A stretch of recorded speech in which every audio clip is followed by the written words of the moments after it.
Well, hi, Holly. Thank you for joining me. Hey, Katie. Thank you for having me. It's so nice to meet you.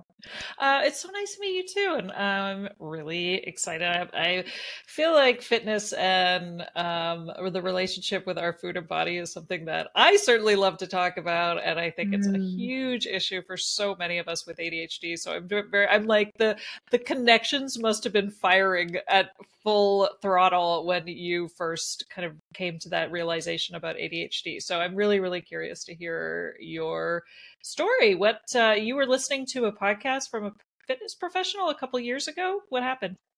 So I had just first set of bodybuilding shows. I just got into it after having my second child, which sounds crazy, but if you have ADHD, you understand on some level about that.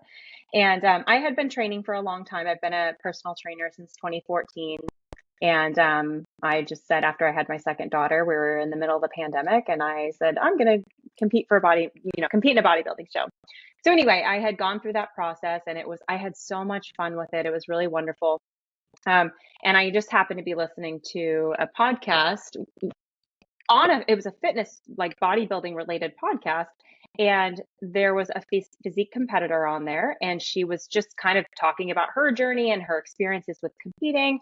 And she had also mentioned, they got into a conversation about how she had recently been diagnosed as an adult, with ADHD, and she was a mom. And she kind of the I don't even remember which podcast. I need to go back and find it, but she started to talk. The interviewer started to ask her, the host started to ask her about, what were some of the, how did she, even know, and what were some of the things she was struggling with, and she just was describing my life, and I was just really caught off guard. I paused the podcast, and she had mentioned the Chad website. And so I immediately went on and took the screener. And I think there's like a women's specific screener. And by the end of the day, I had already booked an appointment with my primary care provider and had a conversation with my husband. And there is some familial history with ADHD on my dad's side of the family. And so when I was talking with my husband, he was laughing. I said, Chase, does this sound like me? I'm going through the screener. And he starts laughing, and he's like, yes, like you can't even get through a movie without getting up 3 times and taking notes and like moving your body in some way and asking a bunch of questions. And then like you have to be doing something to even pay attention. So anyway, I was diagnosed in October 2022 at the age of 33 with ADHD. And that became a new obsession and interest and hyper focus, just learning all about that because it filled in so many blanks for me and answered so many questions, and just was like, came with some grief too, but also was just really, it's been really wonderful overall, life changing in a positive way overall. Yeah. Yeah, yeah. I was actually just having a conversation the other day with a friend who is much younger, and she was diagnosed, and we were talking about like, would if you could wave a magic wand and not have ADHD, would you? And she was like, Mm, absolutely, I wouldn't. I mean, she would say, she meant absolutely, I would get rid of it. She was like, mm, it's fine, I manage, but I wish I didn't have it. And I was like, I don't even know how to separate myself from ADHD. Like, I really, hmm it's so pervasive in terms of like just looking back over your life through that new hmm lens and just look and hmm being like, I don't even know who I would be without it. I feel like it's there with me in every in everything I do. Do It you remember? truly, Oh, go ahead. no, I just truly agree with you. Yeah. Do you remember when you were taking the Chad things that specifically that you were like, oh, I this is my life? Some of the things it talked about, I want to say, interrupting others, is something that I definitely related to, struggling with time management, and definitely, feeling, I totally can relate to that concept of time Mm-hmm. blindness. Um, I think definitely that, like anytime I come across anything about masking or rejection sensitivity dysphoria, like big emotions, and like kind of beyond just mood swings, but like being able to kind of being labile with my emotions, was very relatable. And as I kind of poured through more information, just being able to like hyper focus on certain subjects if they were very, very interesting to me. But then like just forgetting things, going upstairs to go grab the same thing 3 different times. Um, so most of the, most of them, and I do have the inattentive and hyperactive. So I'll be sitting in church and I'm just like moving something, or right now I'm playing with the little fidget thing, and it helps me focus. Yeah, that I remember, like, as a child, my father was always madly taking notes in church, and he never once referenced them. But I'm like, oh my God, that was a totally a ADHD coping mechanism, and he didn't realize it. And they were always yelling at me.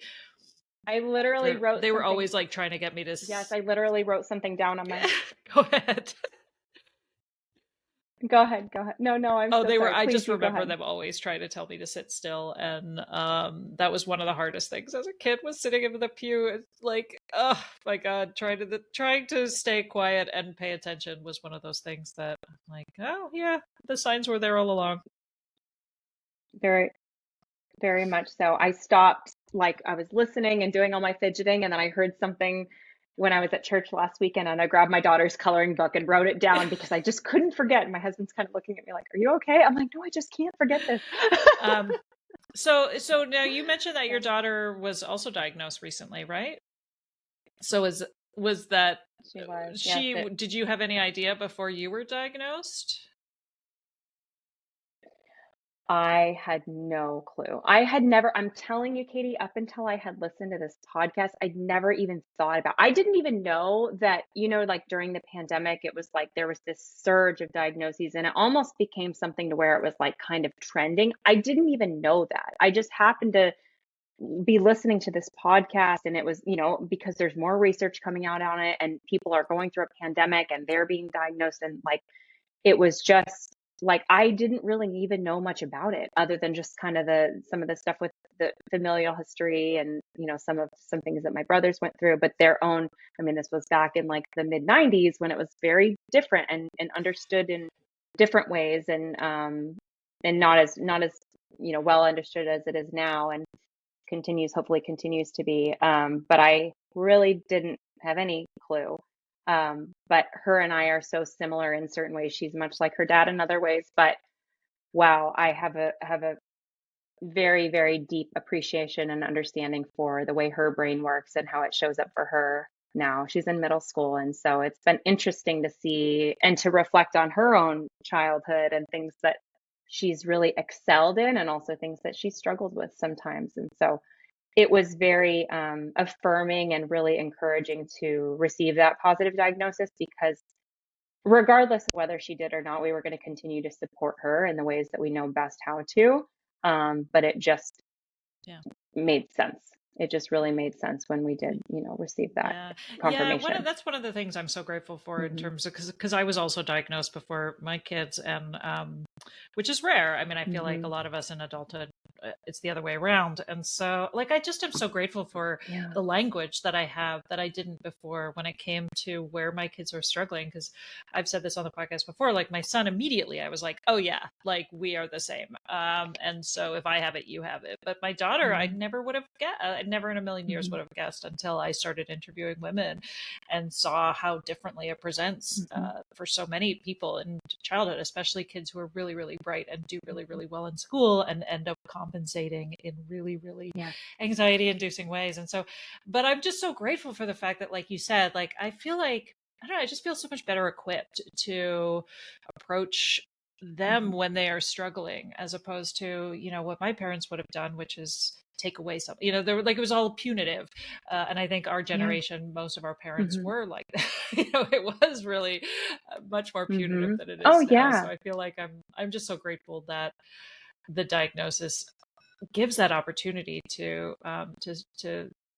talk to our children in a different way. But it was funny because when you were talking about like not being aware of it at all, neither was I. Although even my therapist mentioned it to me many times before I finally got diagnosed. But now that I'm approaching menopause and I'm like deep into perimenopause and hormones and like everything I can find about menopause, because I'm turning Mm, 50 this year and I'm like all about it. But mm, it's like there's like a new person every yes. day on the internet who, like, some influencer who's like, why is nobody talking about menopause? I'm like, lots of people are talking about it. You just now are interested. Right. And I'm like, that kind of speaks to our Yes, brains, where I'm yes. like, it's out there. It's just that it's like Hmm. something had to, like, a switch had to flip from being like, yeah, it's this thing that's kind of in the periphery, to, oh my god, like, this is everything, and really zeroing in on it.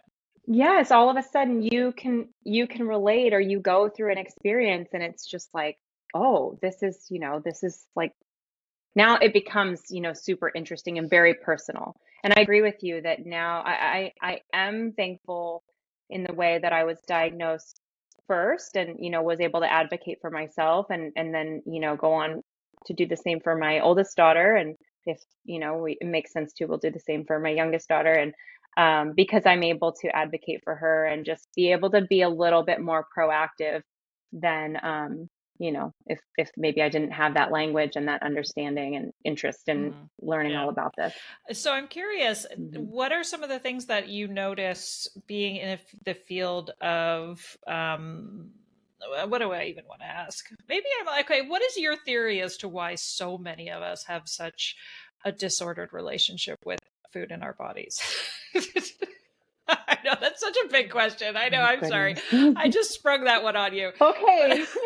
We only have an hour, well, right? I We just only find have it an really hour. fun because, again, that's one of those situations where I'm like, is this ADHD? Is this diet culture? Is this being a woman? Is this like, I never know what is at play when it comes to having, Hmm. a difficult relationship with exercise. But I also know, like, now having worked with so many ADHD women, it is huge. Like, it's really, really difficult for a lot of us to have just like a casual healthy relationship with anything, but especially when it comes to nutrition Yes. and exercise. And I think, I don't know if you've been following all of this backlash against the British nutritionist who was quoted recently as he apologized, and I think he was roughly misquoted, but he basically was like on a podcast and said that ADHD is caused in children by sugar. And so there was this huge backlash about, Mm. sugar doesn't cause ADHD. But then there was a backlash to the It's backlash, which so was like, harmful.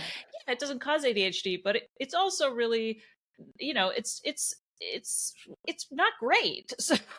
So like, No, it definitely can exacerbate symptoms in a right? It's like lot of screens. people. I'm like, I don't think screen use Yeah. is causing Hmm. ADHD, but I Hmm. also think it's a conversation that needs to be had, especially when it comes to children. So it's like, where do Hmm. we find that line? And I Hmm. feel like that, like, just having a like, I don't even, what's the word? It's like laid back relationship with this stuff. Like, I feel like we're just so all or nothing when it comes to these topics. And I'm curious if you've had any like Mm. revelations since your Hmm. diagnosis about, like, what is it about the ADHD brain that sends us into such disorder?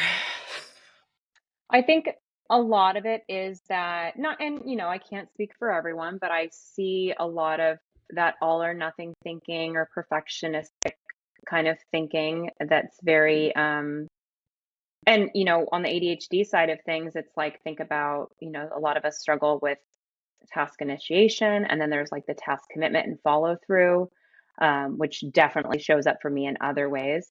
But I think, I don't know if it's women. I don't know if it's just like kind of our culture. I think there's many different layers to that. So much of it is like what we see almost, like on social media and just out there in the marketing, and kind of like what we see as like, you know, when we grew up, and kind of the diet culture that we grew up in, and it was either, low carb or low fat, and everything just swings to these big extremes, and the sexy stuff is what stands out, so it's always like the sustainable, have moderation, have balance, that doesn't really catch people's eye, so I think there's some of that. I don't know if it's, people with ADHD might be impacted more by that. I think because we have a tendency to have that like all or nothing thinking.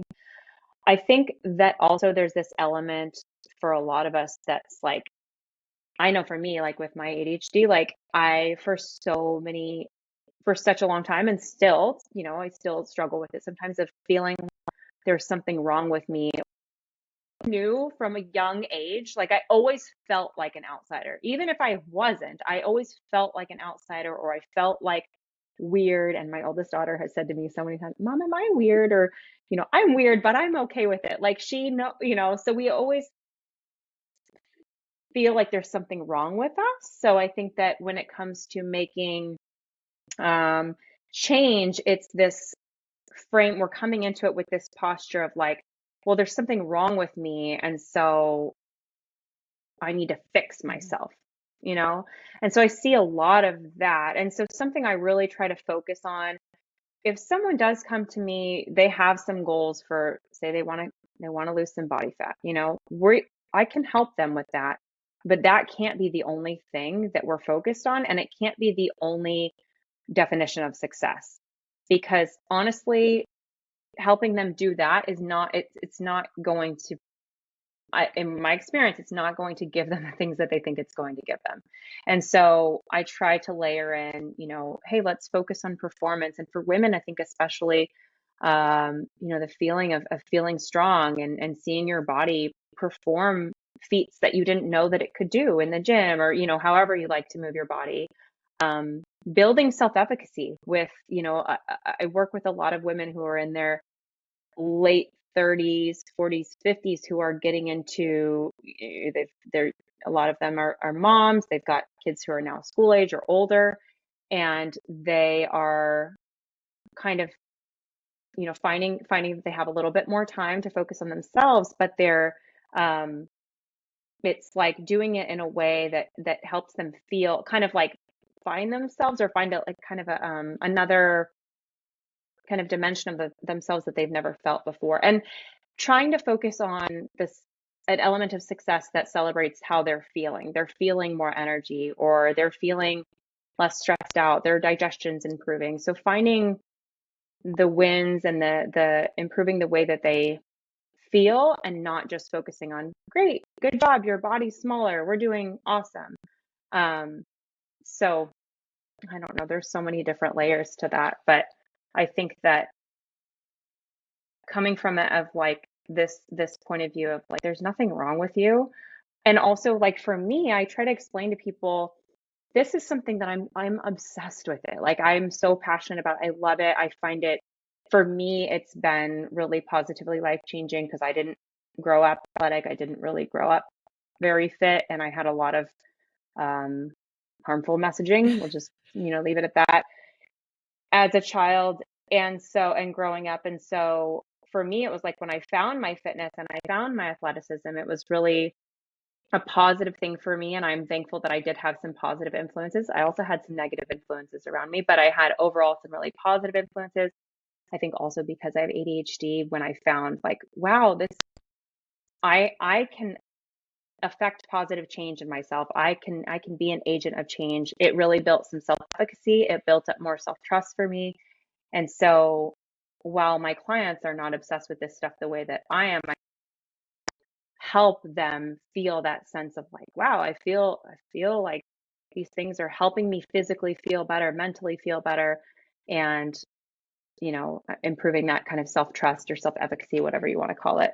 And it carries over to other levels and areas of their life as well. And so, yeah, did that Oh, kind of answer no, some of it your was question? great. I really appreciated that, because I think, one of the things I really, when you reached out to me and I started lurking and looking at your website and stuff, doing a little back, I love your Thank you. Yes. messaging, and I love your approach. And so, and I feel Mm, like that is a really mm, difficult balance, to kind of use the right wording, and mm, really, how do I emphasize? Because there is a lot of ways in which the fitness industry can promise things to women. And and I do think that one mm, of the things with mm, ADHD is we do sort of feel like you said it so well, which is like, we really feel like we are, trying to figure out what's different about us, and trying to figure out what's wrong with us. And I've said that mhm, so many times on the podcast, and mhm, even now in my counseling curriculum, where I'm like, if your mhm, client comes to you and says, what's wrong with me, that should immediately, like, be a red flag where you should look into ADHD, because I feel like that is like a universal question that so many of us asked ourselves, especially in therapy. So I'm like, when you think about that point of view, which is like, there's something different about me. There's something quote unquote wrong with me. And so maybe I need Hmm. to fix it through this. Maybe I Hmm. can fix it through this. And so I think a lot of the time we do fixate on our physical body, right? Or we fixate on food is one of those things that's really Hmm. easy to control. And so we look for those things that Yes. in our life that are easy to control. And, so much of like, or Hmm. we become people pleasers and perfectionists because we are sort of trying to create this vision of ourselves that might fit in with people. And so I think like you hit the nail on the head when you were Oh, talking yeah. about like, you know, our so many of us have such low self-worth and such confusion in our life that it Mm. makes sense that we would, be looking for ways to prove our worth. And one of the things I think I talk about with a lot of my Yeah. coaching clients is like, once one of the things that an adult diagnosis can do is often like, it's an opportunity to feel like you have worth. And therefore, when you feel like you have worth, you're able to take care of yourself. And so you sort of shift away from proving your Yes. worth, to actually like, what does my body need? How do I take care of myself? And that's like a really Mm. wonderful shift. And I Yes. see it, but again, I'm also like, I'm at that age where I don't know how much I care less about what people think of me. I care less about having a flat stomach or all Hmm. those things that I would have cared about when I was younger. So, Yes. I saw a video the other day that was talking about like, Yes. hormonally speaking, for women, in their 40s and approaching menopause, you want to stop doing like really high, like hit cardio and stuff. And you want to focus more on Mm. strength training. And I was like, oh, thank goodness.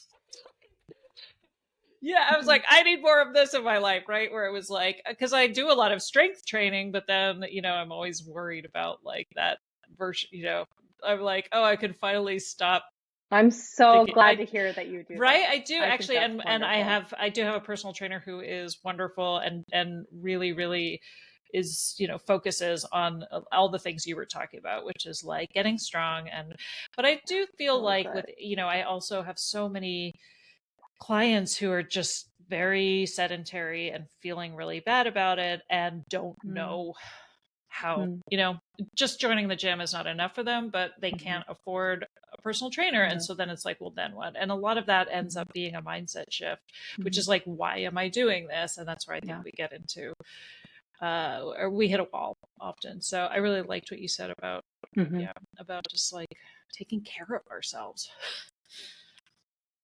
Yeah. I think coming at it from a place of like, instead of what's wrong with me and I need to fix this, coming at it from a place of like, I don't feel great. I feel like I want to take care of myself. I want to nurture myself. I want to do this from a place of, I don't even want to say self love, but from a place of like self acceptance. This is the way things are right now, but I know that there are things that I can do to help myself feel better. I see more for myself. Coming at from a place of like abundance and not like, I can't do this, I can't eat that, I can't, like let's fill ourselves up with more of the good stuff.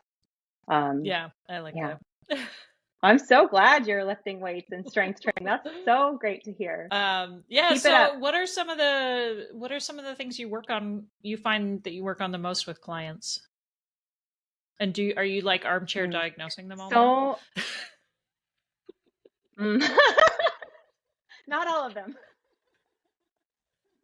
Um, so a lot of it, I often will say that when a potential client comes to me and they set up a consultation, I'm going to meet with them face to face. I right now I have people that I work with. I'm really grateful to say I have people that I work with in 6 different time zones.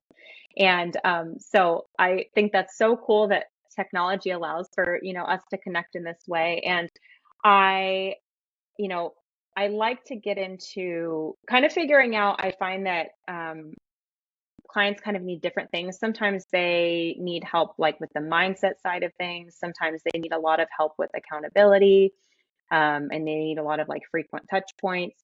Sometimes they want like a strategy, or they really like to know the why. And sometimes it's a combination of all of that. So I try to like pull that out, figure out, where I can like best serve them.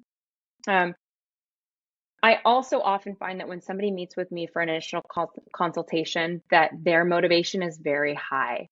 And that is great. But I also know that motivation is a very finite resource. It's something that kind of ebbs and flows, and it's not something that we can really rely on over the long term. So I think that really helping the client understand, helping them kind of, get down to like a deeper why, like, okay, you want to exercise, or you want to lose weight, because that's a very common one. I want to lose weight. Well, why do you want to lose weight? Well, just, I want to fit back in the clothes that I did, when I had before I had kids. Okay, well, why?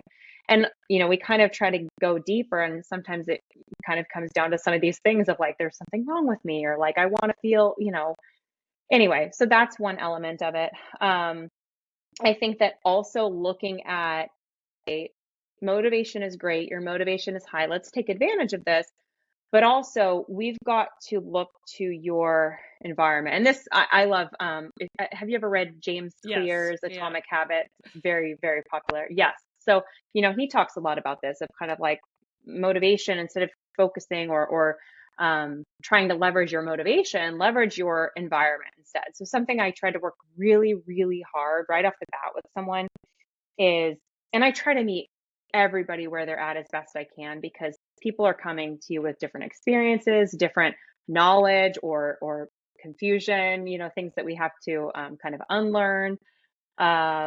So but then, challenge them from there, in an appropriate way. And so it's one of those things like, okay, hey, let's look around your environment. Like, if I tell you, okay, you need to eat this much food, and you need to work out, six, you need to do this and this and that, and give you all these numbers and all these calories, that might be, and not usually going to do that for anybody, but that's going to be a lot for some people. So, hey, let's look around your environment. Let's, right now, you're getting home from work at 6 o'clock at night, and you've got 3 kids, and your husband's, I'm a military spouse. I work with quite a few military spouses. Your husband's deployed, and you're telling me like you don't have time to like make something healthy. Okay, like let's look at that, or let's look at where you do have time. So I'm often getting in there and getting to know what their kind of day-to-day environment looks like, where are the supportive parts of their environment, and where are maybe the elements of their environment that are, not, that are kind of getting in their way, or causing friction. So that's often where I really like to dig in, is starting with the environment. And if the environment is modified to be a little bit more supportive, I mean, and some other examples, maybe you lift 2 days a week, but then you have, go for a walk during this time of day, or, you go for a walk each day instead of thinking that you have to go to the gym every single day. Or, for the people that can, source this, maybe we use grocery delivery, or like a meal kit service, or something like that. Or looking at some really like simple meal prep options, or, just, it's kind of like going to be very individualized. But I think that looking at environment and explaining that motivation is going to come and go. But if their environment is more supportive, that's going to be more conducive to them being able to continue and be consistent. That's the other thing I often hear is, I want to lose weight, or I want to have a healthy lifestyle. I want to live a healthy lifestyle. I hear that a lot. But what that means is that this is something that's a long-term goal for you. You want something sustainable. You want a healthy lifestyle for the rest of your long, long life. That's wonderful. But these extreme all or nothing challenges and short-sighted tactics are not going to be a great match. If you want something that's sustainable and long-term, then we need to be approaching it from that point of Yeah. view, is how I see Yeah, it. I know. Consistency. It's the it is. It's like, it is. It's I mean, even just acknowledging Mm, how difficult it is, I think, is one thing. But I like that how you connected the fact that we do tend to go like all in the beginning, and that might mhm, actually, mhm. not work in our favor when it comes to pulling back. And so, how do you like temper your enthusiasm in the beginning? Because I always feel like that's one of the things I love about ADHD is going 150% into Mhm. something in the beginning. It's Mm. funny with Atomic Habits. Like one of the only things I really took from that book was the part where, like, I asked myself, "What would healthy Katie do right now?" I don't know if you remember that, but he was talking about Yes. somebody in the book who was like, Oh, every yeah. time they were faced with the elevator or the stairs, they would be like, what would what's the healthy version of me do?" And but Yeah, yeah. That identity and how you see yourself kind of goes back to that self-worth and, trying to fix yourself. It's kind of like that identity piece of how do you view yourself right. now? And Well, yeah, I took yeah, that. That was right. a Well, big and I think takeaway for me too. what the other thing I like about it is that it's like just like right here, right now. What's this one decision that I'm in control over? And Mhm. it's not like Yeah. what is the next year? What are the next 10 years going to look like? But it's really like bringing it back down to just Yeah. like what is the decision I can make right now? Um, and I think that's another Yeah. one that's really difficult for us because we like to think Execution. about all the things all the time. Oh, Yeah. yes. Yes. Yes. That execution piece. And so that kind of like you were saying is like, a lot of my clients do struggle with consistency.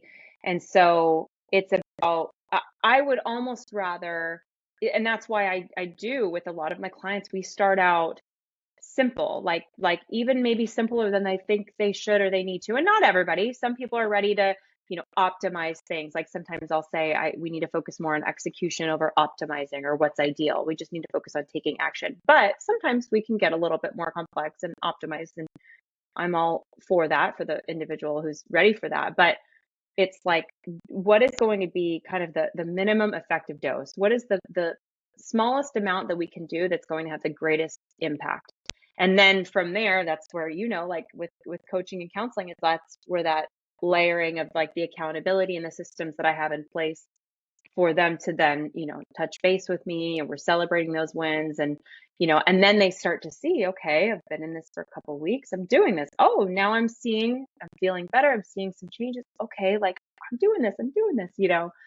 So that's the fun part. Then it's like, okay, you can do this. And they start to realize, wow, I had a client who shared with me the other day, she had done 200 and she said, I just finished my 201st workout. And I said, since I first started with you, and I said, that's amazing. Like, that's incredible. That's Yeah. consistency. That there you go.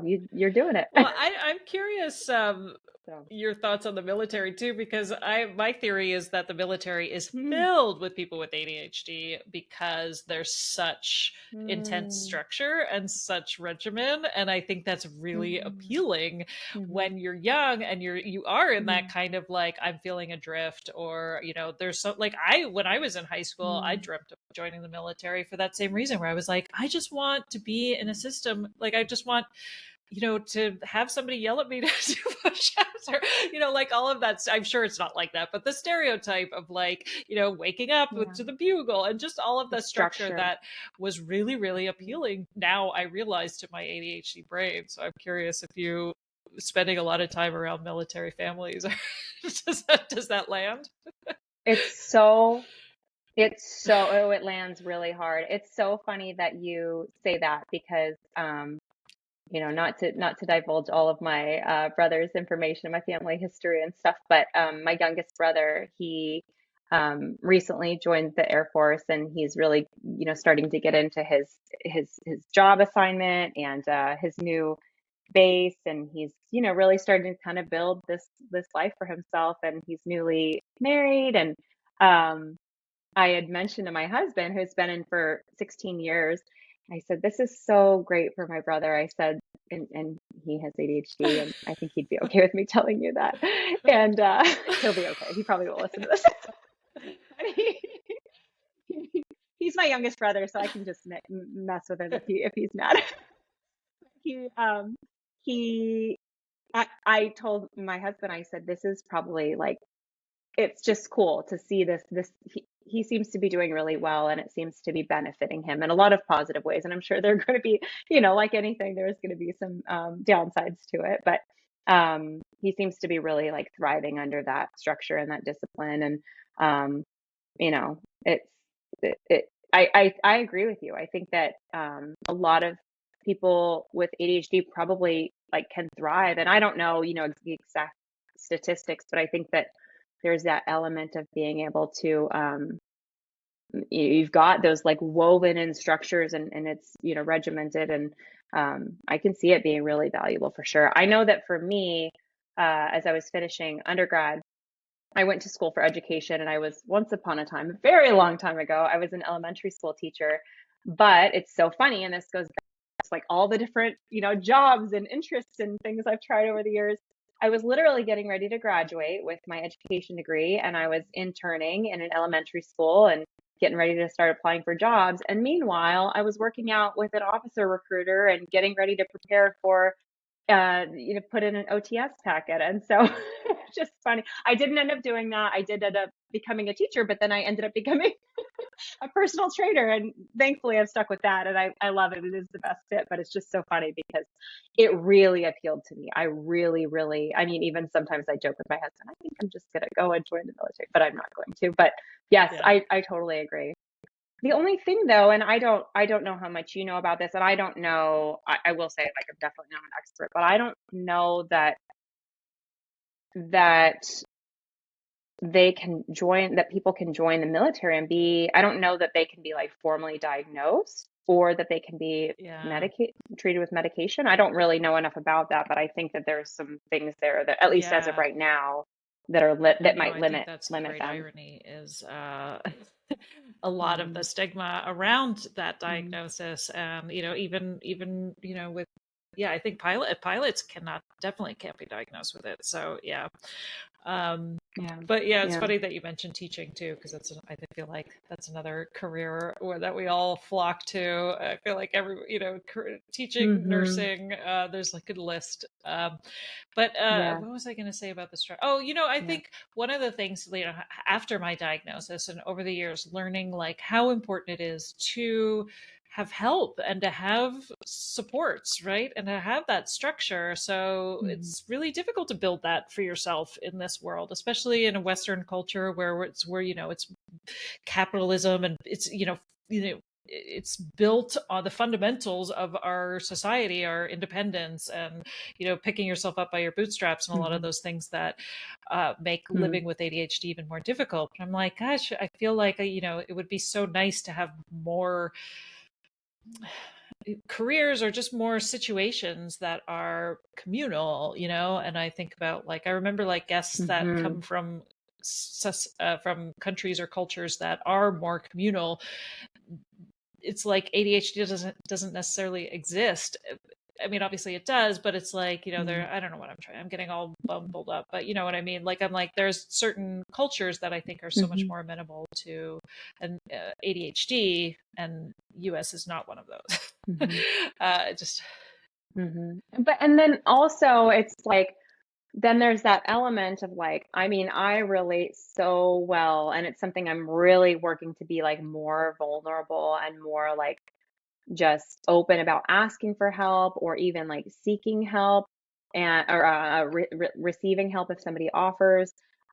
Or for me, I have ADHD, and then I'm very talkative, but I'm very naturally introverted. Like that's my default, is I'm very comfortable. I get very drained in social settings. I'm very comfortable being alone and in solitude, um, almost to a fault sometimes. But then that's something I also know that I need, and I benefit from some connection, and certain settings. And I think that when it comes to like with those of us who have ADHD who struggle like with a lot of like masking, I think back to like when I was a brand new mom and I was really struggling with, we call it postpartum depression, or just I struggled a lot after I had my first daughter. And like I wasn't really willing to receive help. I did not know how, and was not willing to ask for help. But then nobody, like if you looked at me, I like had it all together, but I didn't.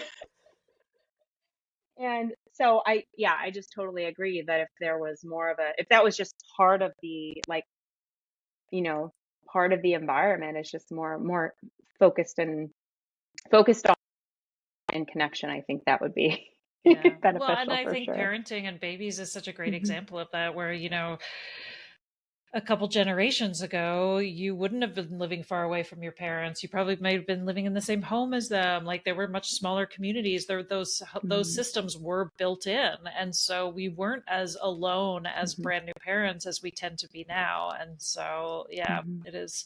Hmm.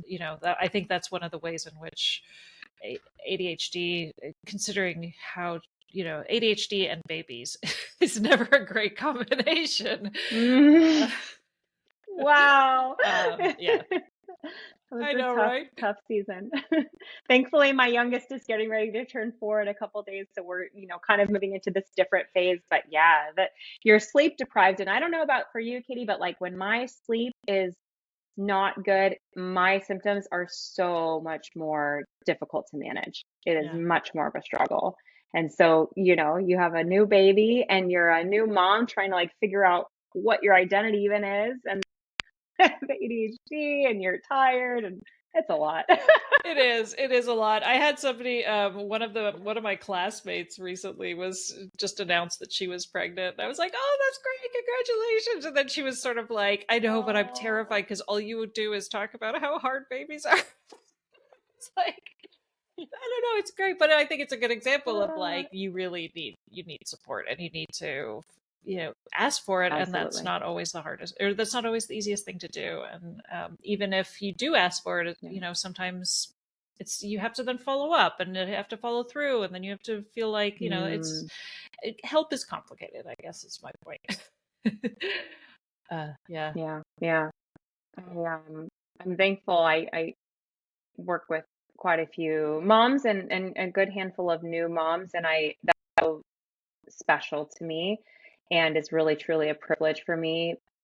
And I think like a lot of us ADHDers, we come at life with just our default mode is like super like highly sensitive or like super, empathetic, and so I just have like a really special soft place in my heart for the new moms that I get to work with, you know.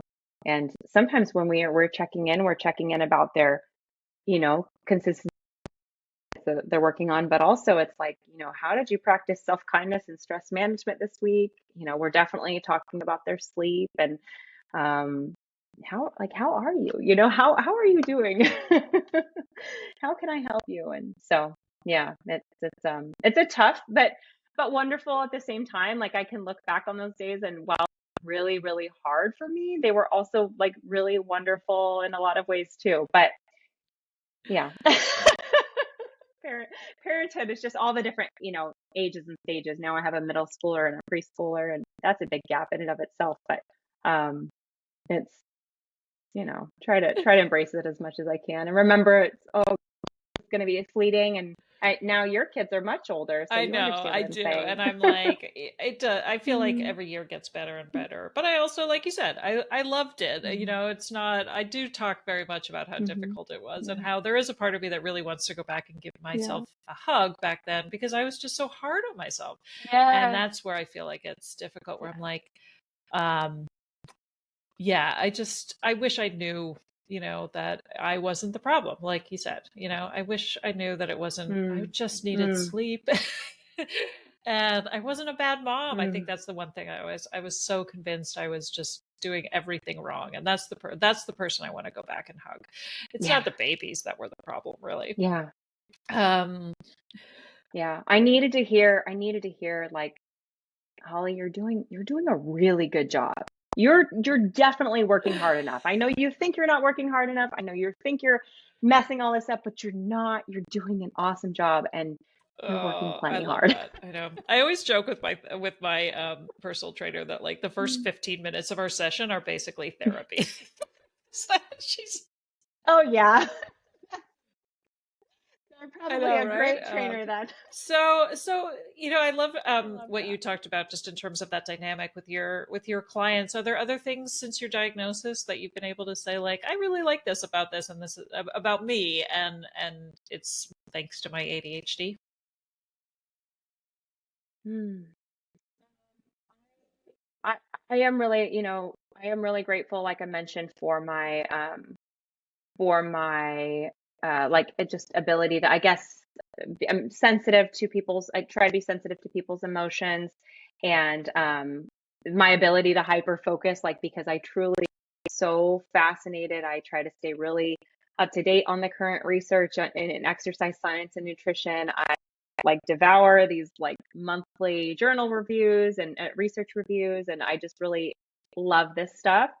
And I feel very fortunate. And like I said, I feel very privileged that like anybody who contacts me and they're just like, hi, I'd like for you to help me with this. I'm like, thank you so much. This is awesome, because I am very interested in it. And I think that it's amazing that I can help, somebody, while it may not be their, passion or, interest, that's okay, because I can still help them, with feeling better, just feeling, improving their health and their well-being in some way. So I'm really thankful for that.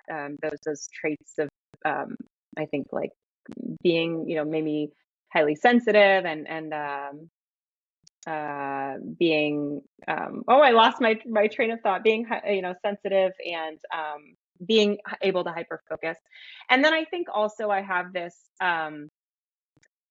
I think that just that word of resilience, and sometimes I cringe at the word resilience. You hear it a lot in the military community, like, oh, your kids are so resilient and your family's so resilient. I'm like, I know, we're very resilient. But truly, I am really grateful for my resilience, because I know, like, I have had to work very hard, sometimes harder than, anybody else in the room, to do the same thing. But I think it's made me, that resilience. Like, I'm okay with making mistakes, and I understand that about myself better now. Is that maybe in the past I really struggled with making mistakes, whereas now that I understand this about my brain, I can be more open to that, and more open to, learning new things. And so I'm grateful for that as well. Kind of that resilience that, a lot of us, whether we want to or not, a lot of us with ADHD I are pretty totally darn agree. And resilient. I kind of like wonder if it has something to do with working memory, because I like, sometimes I feel like I get over things really quickly. Like, I do not hold grudges. I'm just like, I can, like, No. today I'll be like, this is the worst thing that has ever happened to me. And I will be so dramatic and I will catastrophize. And my husband will, be like, oh gosh, okay. And then the next day he'll say, like, are you okay? And I'm like, oh yeah, I'm fine. I moved on. And I'm like, I Oh, kind of feel like it has something to do with, like, just how terrible my memory is, because I do move on really quickly. I don't know yeah, if that's, yeah. I think that's part of resilience too, which is just being able to say, like, yeah, no, it's fine. That's in the past. I completely relate to that. I've had to explain to my husband, from time to time we have a disagreement or two, and I've had to explain to him, like, listen, I just want to talk about it. We need to get it sorted out. We need to get on the same page. And, if you owe me an apology and you apologize and I owe you an apology, I am moved on. Like, it is in the past. I am not dwelling on it. I am not holding grudges. I'm not resentful. Like, I already forgot about it. Totally, totally. Yep, I agree with you. And it probably is something with the working memory. uh, Like, wait, why were we even disagreeing in the first place? Let's but watch a movie. it's, I think it is true, what you say about, like, just really genuinely, there is so much empathy involved in the way in which we relate to other people. And I think also, often wanting to help others see what we have learned, right? Like, save, I always feel like if I can save one woman Mm, from feeling terrible about herself, it will make it all worth it, mm, right? And so I think there's that feeling of like what you're doing really is in the helper, realm, that helper mm, community of nurses and teachers, right? Where it's like, you really thank do you. just want to help other people succeed and to find their why. And I think it Yeah, is really, really noble. yeah. And like I said, my own personal trainer is the greatest thing that's ever Mm, happened to me because she has really helped me shift that, mm, right? And to come so to, good. a lot of those things where, a lot of that idea of just consistency and showing up for yourself is something that I think a lot of us really struggle with. And so Hmm. it makes perfect sense that you would Hmm. really deeply connect with the wins of your clients. And then that again is so reciprocal, right? It's so motivating. It's Yeah. so helpful to Yeah. us when we help other people too. And I think that's how so many of us end up in Yes. these helping professions. So yeah. Yes. It is so fulfilling and rewarding and sometimes exhausting, but just really like really wonderful. I completely Oh, agree with that's you. great. Now, you had a really Thank good you. alternative name for ADHD, which what would you call it if you could? Yes. I would call it VF. I had to write this one down. VF3S, and that would stand for Variable Focus and Stimulation Sensitivity Syndrome. Um, I love it. Yeah, because it really Yeah. is, gosh, stimulation sensitivity syndrome. Again, I'm sort of like, would that have made any sense to me? Because I never used to think I was like had sensory issues. If you would ask me if I had sensory issues, I would have been like, no, I don't know what you're talking about, because I would have pictured something much more extreme. Now, on the other hand, I look back and I'm like, oh yeah, Mhm. like I can't have overhead lighting, or they sweat. There's only like I own 50 sweaters, but I only ever wear like three of them. That sort of thing, where it's like, I Yes. like do have a lot of sensory issues, but I feel like Hmm. stimulation sensitivity, that's a good one. That's sort of like the hyperactivity versus Or, hyper arousal, right? Which is like, yeah, yeah, I like that word. Yeah. I don't know about you, but I mean, I literally have been playing with this thing the whole time we've been talking. And that's helped me to like just make sure I'm on track and focusing. But then also, like just I think you had mentioned this on a couple podcasts ago. I listened to all of your episodes, Katie. I you had mentioned it, I think it was something about for me, I related it to when I'm brushing my teeth, I am also like watching a YouTube video or listening to a podcast. And I'm also like maybe setting an alarm. Like I'm walking around doing something and putting something away, like getting ready, like if I'm doing my hair or something, I'm so bored by that. I don't want to do it. And so like I have to be doing lots of other things while I'm doing that. So it's not like constant like just needing stimulation, but then also knowing when we really don't need stimulation,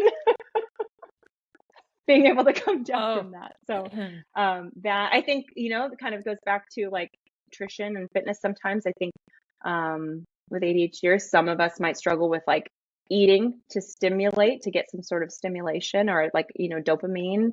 Yeah, Oh my there's a lot goodness, there. yeah, for sure. Well, it is. It's funny that you bring that up because I have the Hmm. new. I use the Quip toothbrushes, and they have the little like buzzer that goes off every 30 seconds. But they come with an app now. They're a Okay. new like updated version of them. It comes with an app, and it literally will tell you if how much time you spend on the top of your mouth versus the bottom of your mouth. And so I'm like trying to pay attention each time there's a 30-second buzzer. If I'm like, okay, now I have to move from the top to the back, but I'm also like walking around and doing my night Okay. routine and like opening windows and closing windows. I'm like, like it's driving me crazy because I'm like, I Oh cannot gosh. pay attention, Oh but gosh. I also, there's the ADHD part of me that wants to be a good student. So I want to have perfect 50% top and bottom. And so, of course, eventually I So, was like, that's it. I'm deleting the oh app. my gosh. so, so Yeah, I know. yeah. Like, I know. I what was just I imploded. doing? I was Yeah. like, I can't do this anymore. Quip. I'm sorry. I'm breaking up with you. But it seemed like such a good thing in the beginning. But it was just too much. This is not a Quip sponsored post. Yes, I'm not sponsored by them. I do love their toothbrushes, though. Um, but Yes. yeah, that is funny. What were we even talking about with the? What brought that up? With the just Oh variable like yeah, yeah, yeah. stimulation and like seeking different types of Oh right, yeah. stimulation or Or even you know just like just when my needing kids were needing little and I didn't, and we'd put them to bed and my husband would lean into me and I'd be like, "Don't touch me, please." The "don't touch oh me" yeah, feelings, oh right? yeah, my Where poor you're husband, like they're touched out. yes, Yeah, being that was a touched out, phrase that I had a really hard yes. time explaining to him when my kids were little, and now I'm like, "Oh, that makes Mhm. perfect sense." Yeah. Yeah. It's like sometimes I just don't, and especially in those early days with babies, it's very much, yeah. It's like I know I just want to just be in comfy clothes completely by myself. Yeah. You can sit there, but just don't touch me. Um, well, that's Yep. awesome. So I guess if you listen to my podcast, you know how often I repeat myself. That's the other thing, right? Oh, same here. That's okay. It's great. It's good for our That's memory. true. I love that. Well, this has been great. Thank you so much. And like I said, I love what you're doing, and I really love your messaging. And I will definitely have your website. It's hdfitness.com, right? HD Fitness, no, Don't go to HD HD Fitness Fitness. It's Coach. Yes, I will put a link to that in the show hdfitnesscoach.com. notes, of course. Yes. Why? What is HD Fitness? Now, of course, I'm going to go. Oh, I okay. really don't even remember. I just know, yeah, yeah. And I have some Google reviews if you Google HD Fitness LLC. But if you Google HD Fitness, I think it's just like maybe an Oh, apparel okay. company or something like that. But its website is Okay. Yeah, I'll definitely have hdfitnesscoach.com. that in the show notes. And Yeah. you work virtually? I could take it with clients. Almost. Do you work in person and virtually, or almost Almost. exclusively virtual? I currently have a little bit of in-person work that I do. I have a couple of clients, they come to my house and we get to train together, which is great. But just because of the nature of being a military spouse and um, just, business over time, it's made the most sense for me to be primarily remote at this time. So yeah, I'd say the majority of my work is definitely virtual and remote. But what that is really wonderful because then I can work with people, wherever the clients who are in Europe and South America and Japan. And so, yeah, wherever you are, I can Yeah, I no, can that work is with you. amazing. No, do you guys move around a lot? Well, we moved here. I live in Florida currently, and we moved here last summer. And that was our fourth move in 5 years, almost 5 years to the day. So not 5.5 years or almost 6 years. It was fourth move in 5 years. But we should be here for a little while, a couple of years. And then my husband will be retiring. He's in his last six years before he retires, which seems like a long Yeah. time, but it Wow. goes by So do you quickly. like the moving a lot, Yeah. or I feel like that would kind of be fun for somebody with Mm, ADHD. Yeah, ish. It's it it's it's a loaded question. I enjoy it, and I definitely get to a point where I really enjoy the first couple of months in a new place and being anonymous and just kind of like being able to explore a new area. But also because I am naturally more introverted, but I also know that I benefit from social interaction from time to time and community and connection. It's one of those things that I haven't really been able to. I have not been great at seeking it out in the past couple of years. And it's one of those things that finally I feel like I'm just now here in Florida starting to really be able to like nurture that need for myself, which is really wonderful. It's something that I'm kind of rediscovering and realizing like that I've, benefit from. So yeah, we love traveling. Like that's one of our favorite things to do for fun as a family. We love exploring new places, and I am so grateful for the military lifestyle that we've been able to live in so many different places and so many different wonderful places overall. But there are drawbacks for sure, and it's exhausting. We did that.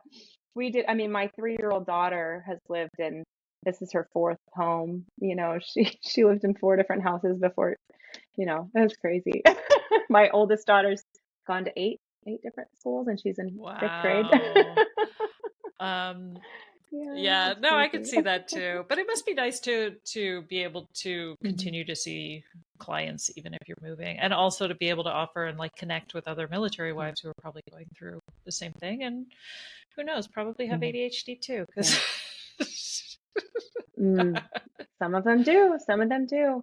And yes, it really is. It is really, I feel super grateful and lucky that I'm in this position. I think it's really cool. It's fun too, because when we travel, it's like, oh, we have a friend in this state. We have a friend in this state. It's really neat when you think about it. So yeah, I feel very grateful that in 2024 we can work with people virtually from anywhere in the world and, be able to support one another and connect It just for occurred to me sure. because I know you said that your husband was not surprised at all.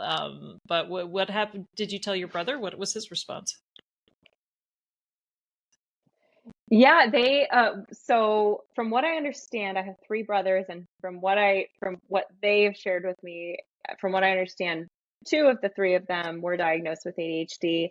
And thing is that they were diagnosed as kids, and I think that there was just less information out about it, and in our house there was less communication about it, and um, just not understanding a whole lot about it. And so they were like, wow, like they were very supportive and happy that I was able to like learn that about myself. And um, I mean, we are all very close. My dad passed in 2021, and me and my three brothers are very close. We talk almost every single day. And they were very supportive, and they're really good about, like, sometimes I'll share a podcast with them, or I'll share something I see, an article, because the reality is that it is very much hereditary. And so, and they have children as well, so it's, really neat, I think, as their big sister, to kind of share like my perspective and things that I've been struggling with, for them to keep an eye out, maybe in their own lives, or in the lives of, their kids as they get older Yeah. too. So yeah, they've been Oh. great. They're very supportive, and also probably not terribly surprised. Like, hey sis, you're a lot like us, I you just know. do it I in your have own two way. older brothers, and I keep having those. I keep having those gentle, like, moments, because neither of them has been diagnosed. But I'm like, you might want to look into that. But Hmm. Yeah. I know. Yep, Well, thank yep. you so much. This has been really lovely, and thank you for being open. Oh, I know I threw some some surprise questions at you, but it was really fascinating. no, it was just one of those things where I'm like, okay, I got to Uh, think about this one for a second. I loved it. This was a really fun conversation, and honestly, time flew by.